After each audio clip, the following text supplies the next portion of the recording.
అమరావతిని ఇక ఎవరూ కదిలించలేరు. ఈ మాట నో డౌట్. చంద్రబాబు గారు చెప్పే మాట వాస్తవం.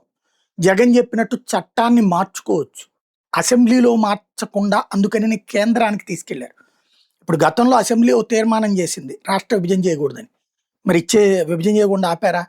లేకపోతే గనక హోదా ఇవ్వాలని తీర్మానం చేసింది. ఇచ్చారా?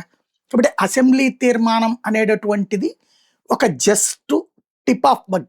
అదే పార్లమెంట్లో తీర్మానం చేస్తే మళ్ళీ పార్లమెంటులోనే మార్చాలి. విభజన చట్టంలో యాడ్ చేయడం ద్వారా ఇదేమీ పెద్ద బీభత్సమైన అంశం కాదు. విభజన చట్టంలో యాడ్ చేశారంతే. ఇప్పుడు అక్కడ ఆంధ్రప్రదేశ్ రాజధానిగా 10 ఏళ్ల తర్వాత నిర్ణయించుకునే ప్లేస్ ఏది అన్నటువంటి దాంట్లో అమరావతిని యాడ్ చేశారు. అక్కడ జ్యూరిస్డిక్షన్ ఇవన్నీ వాళ్ళు ఏమి యాడ్ చేయలేదు. కాబట్టి అమరావతి రాజధాని అన్నటువంటి వాస్తవంగా అయితే కనుక భారత రాజ్యాంగం ప్రకారం రాష్ట్రపు రాజధానిని ఎన్నుకునే హక్కు రాష్ట్రానికే ఉంటుంది. జగన్ చెప్పిన మాట వాస్తవం. ఛత్తీస్గఢ్, జార్ఖండ్, ఉత్తరాఖండ్ ఇట్లాంటి చోట్ల ఎన్నికలు ఇదే అప్పుడు రాష్ట్రాల విభజన 2000లో జరిగినటువంటి సందర్భంలో, వాజ్పేయి ఉన్నటువంటి సందర్భంలో, అప్పుడు తెలుగుదేశం మద్దతు ఇచ్చినే జరిగినటువంటి సందర్భంలో అప్పుడు ఛత్తీస్గఢ్ వచ్చింది, జార్ఖండ్ పుట్టుకొచ్చింది, ఉత్తరాఖండ్ పుట్టుకొచ్చింది. ఇట్లాంటి పుట్టుకొచ్చినటువంటి సందర్భంలో ఆయా రాష్ట్రాలే నిర్ణయించుకున్న ఏది రాజధాని అన్నట్టు. ఈసారి కూడా ఫస్ట్ రాజధాని ఏదన్నది ఇక్కడే నిర్ణయించుకున్నారు. కేంద్రం జోక్యం చేసుకోవాలి. అప్పుడు కాంగ్రెస్ ప్రభుత్వం కూడా జోక్యం చేసుకోవాలి. రాష్ట్ర ప్రభుత్వానికే వదిలేశారు.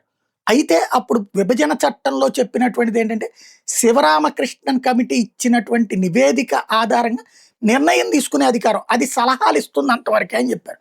వాళ్ళు సలహా ఇచ్చిన దొనకండ ఇక్కడ రాష్ట్ర ప్రభుత్వం అమలు చేయలేదు. అంటే రాష్ట్రానికే హక్కు ఉంది రాజధాని నిర్ణయించుకునేటటువంటి హక్కు. కానీ ఈ హక్కుని ఇంతవరకు రాజ్యాంగంలో లేని హక్కుని ఇప్పుడు కేంద్రానికి దఖలు చేయబడింది బికాజ్ ఆఫ్ జగన్.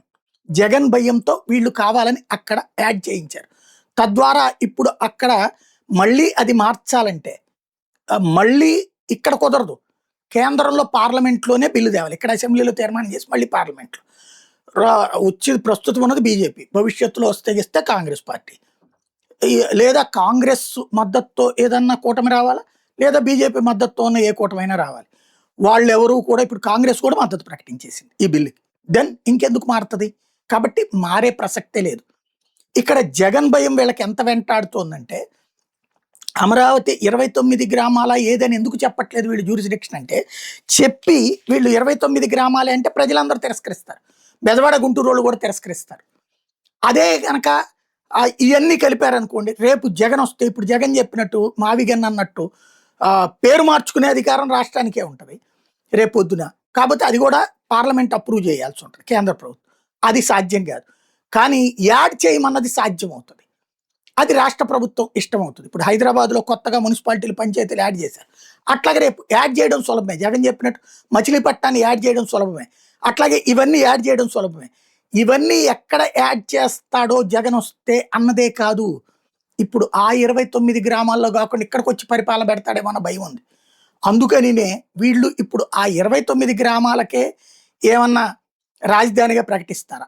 అది జగన్ భయంతో రాష్ట్రాన్ని శాశ్వతంగా దెబ్బతీసినట్టు అవుతుంది. అదొక్కటి సరి చేసుకుంటే సరిపోతుంది.